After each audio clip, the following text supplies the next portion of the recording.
Hello everyone. Well, I'm gonna have to I'm remaking this video because I did this whole second part right here, and when compiling my video, it compiled all right, but when I went to upload it, or when I was compiling it, it said it didn't have enough storage space. So when I went to eliminate files, I eliminated this video on the second video. So that's why I had to I delete a video and re-upload that one. But this is the second part. And what it is I got this padlock in, this Robel top security padlock in, and I was doing an out-of-packet pick with the modified Sparrow's tool, and the modification fell off because I didn't give it enough time to set. So I had basically tried to pick this lock with the Sparrow's tool. It's locked. I'm re-zeroing the things, and I couldn't get it. So let me first do it with the Chinese tool,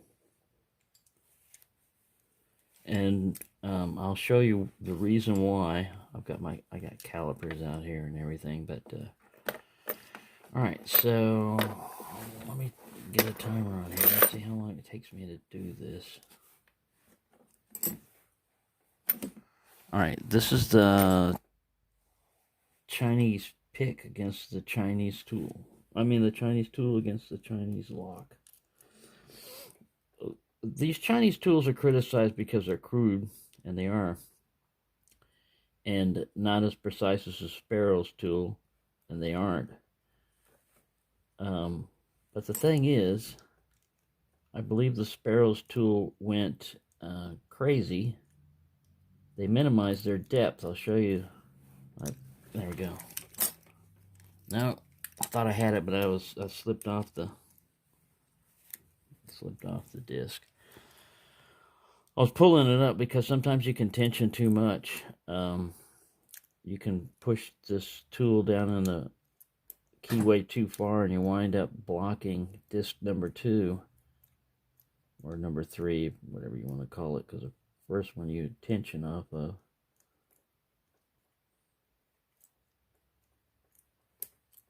Let's see how long it takes me to get into it with this Chinese tool.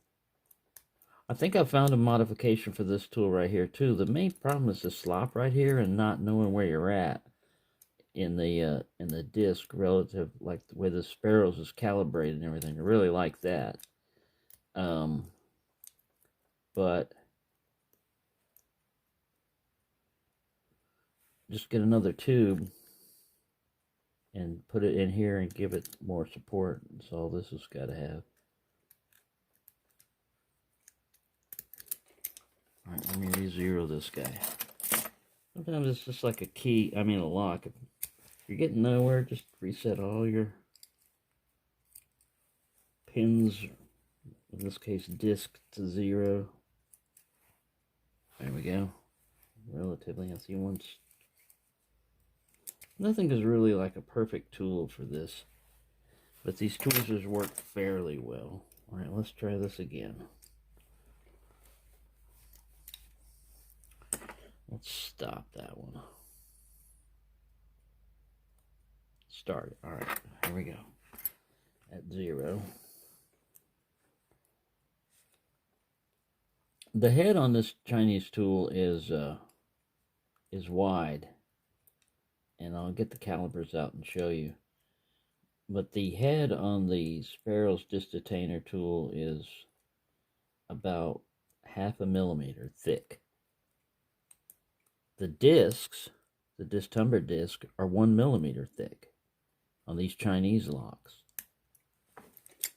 There we go. 33 seconds, all right? 35 seconds to get into this guy. All right.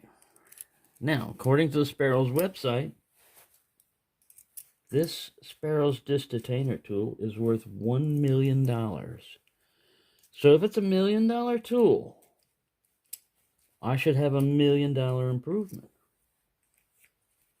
All right, we just want to make sure we lock it. And then we're going to re-zero our guys here. And I'm going to give it an honest attempt. I like Sparrows. They're one of my favorite companies and everything.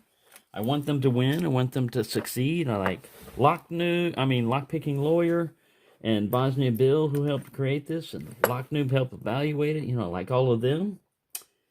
But I think that Sparrow's dropped the ball on the lock that you're going against. Most of the time is going to be a Chinese lock.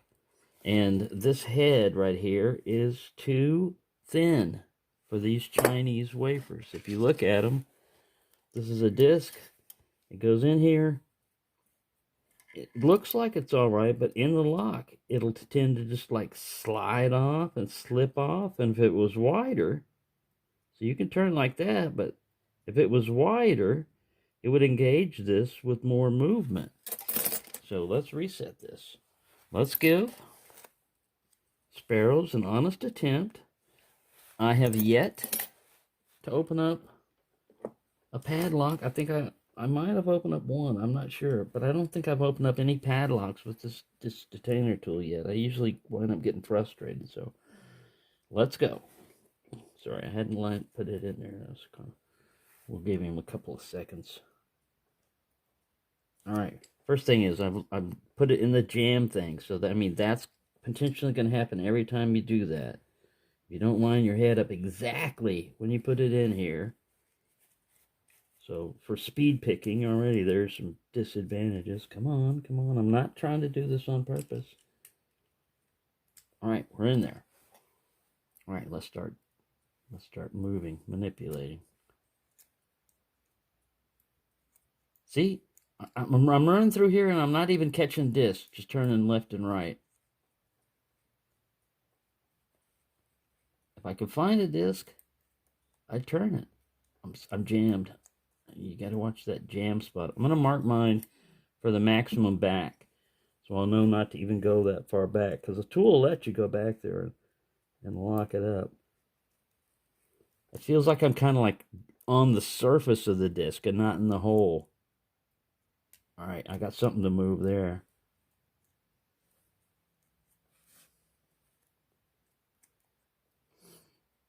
I compared this is like a precision tool, like fine threads on a screw compared to coarse threads, and the lock itself is like a coarse thread where the threads have been screwed up and a lot of grease and sand have been thrown into it. That's how a disc detainer feels, like you're turning a screw that was machined badly and roughly, as opposed to like a fine precision, precise, high pitch, fine thread type of screw. Those would be more like, the way pin tumblers work. A lot of times they feel like much more precise, but this is a more crude device. And for a more crude device, you need, I think, a cruder head on this thing instead of a precision head. You could still ship it out with two heads. One to set up for Chinese locks that's a little bit thicker, and one that's for whatever precision locks like kryptonite or whatever you're going against, that maybe that have I don't have a kryptonite lock, but I'm seeing some videos on them trying to do that. See, look at this. I'm still fiddling around. I'm not really getting anywhere. I'll try to reset it.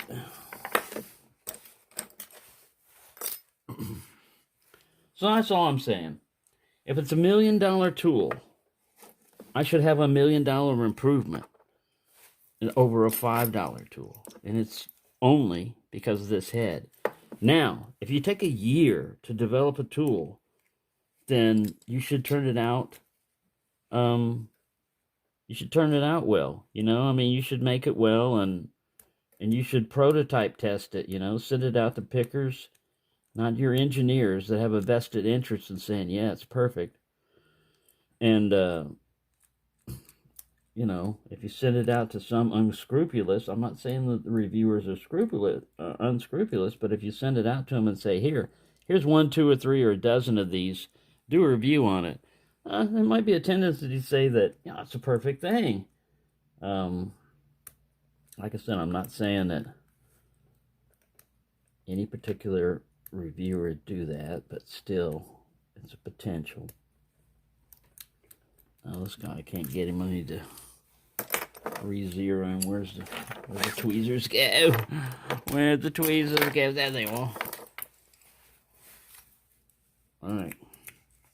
Re-zero him. We're still running on the other guy's time, but that's alright. Yeah, so when I get on, I can feel the disc. It's gritty. It's pretty easy to get onto it. I can't always feel the gates, or if it's doing any good or not. But I know I'm manipulating a disc, and that's the main thing. Yeah, it's well and fine to have it all precise and precision and everything else, but if a cheap Chinese tool can get into it faster with an unskilled person, you know, I'm not super skilled on this or anything, but I got more skill than the average person probably on the street that would grab one of these and think it's going to make them an expert on disc detainers, and they'd be better off spending their money on a cheap one and getting this lock cost $8 and getting a few of these Chinese locks and practicing around with it, getting them a feel. Then when you get a precision tool, you might be able to take advantage of it. But that first one was like the best pick on this thing. Like I said, sometimes you can just fiddle around with this thing forever. And if I gave the Sparrows, you know, 5 minutes at it, it might get it. But like I said, I usually get tired of it.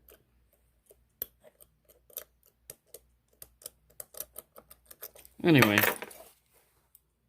I've proven my point on the first part, at least.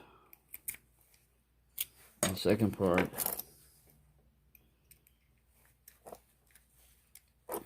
sometimes you can get these guys quick. Sometimes you're pushing your tensioner in too far, and you're not moving disc 2.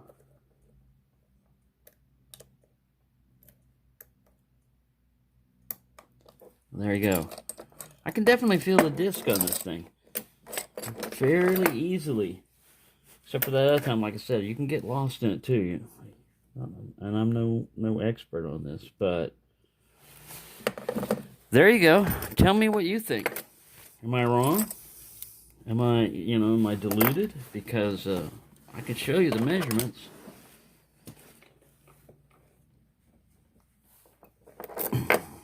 This head right here,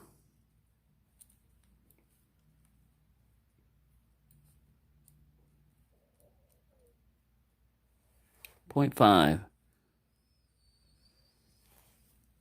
millimeter, all right?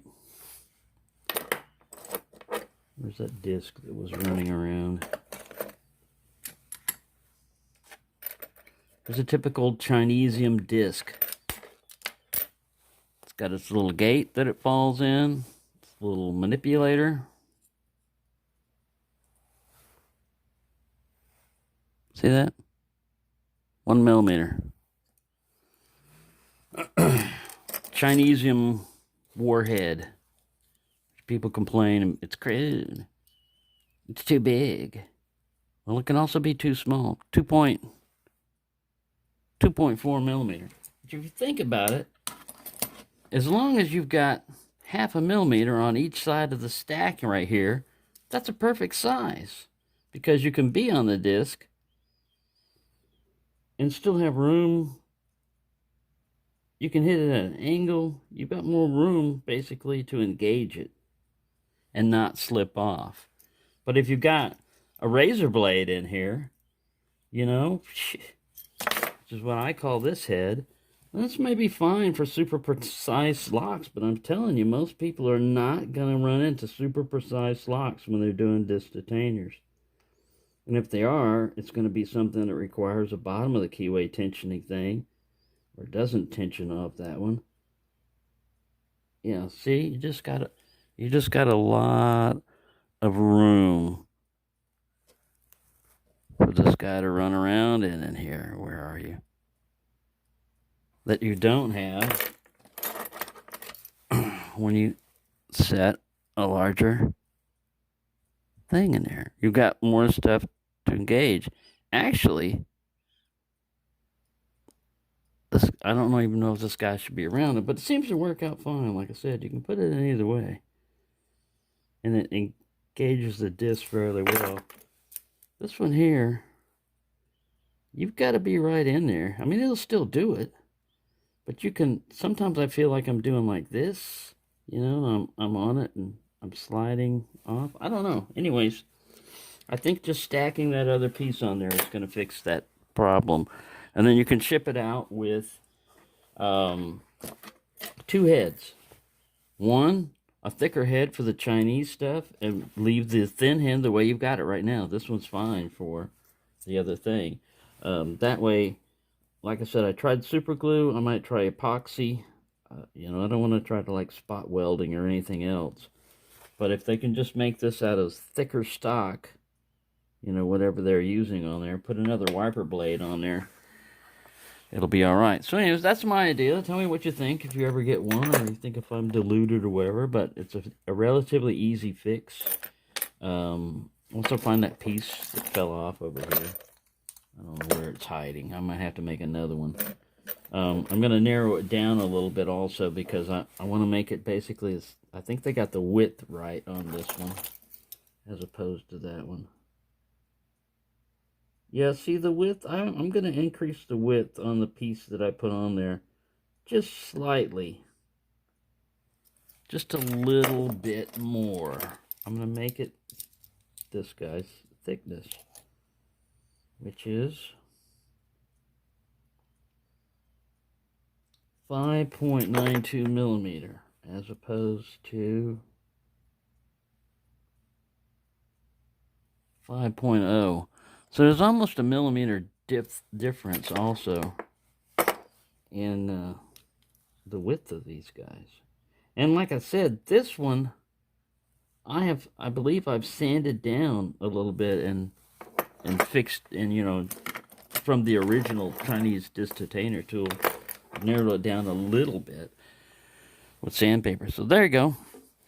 Thank you for watching, and happy picking video. I got two Yale Super Pen tumblers. The key to like. Locked.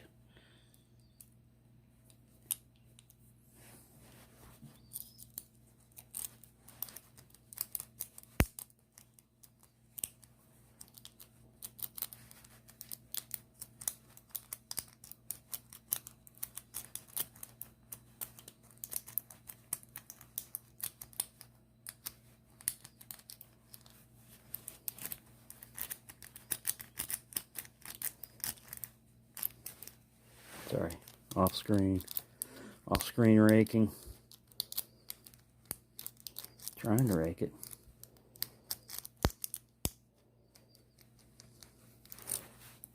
Reset.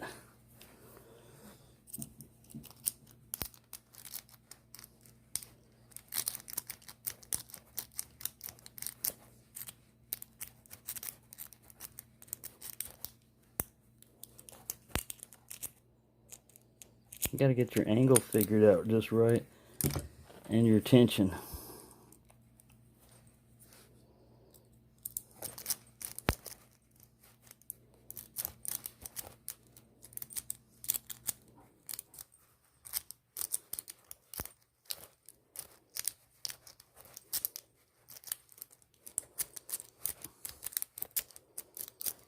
There's two different body styles on this one. One is a pebble. One is pebble and one is smooth. Thank you for watching the speed raking contest that I just did on myself. I actually have done these both in 1 minute. That's what I was trying for, but I didn't want to jinx myself. Of course, I didn't make it in 1 minute.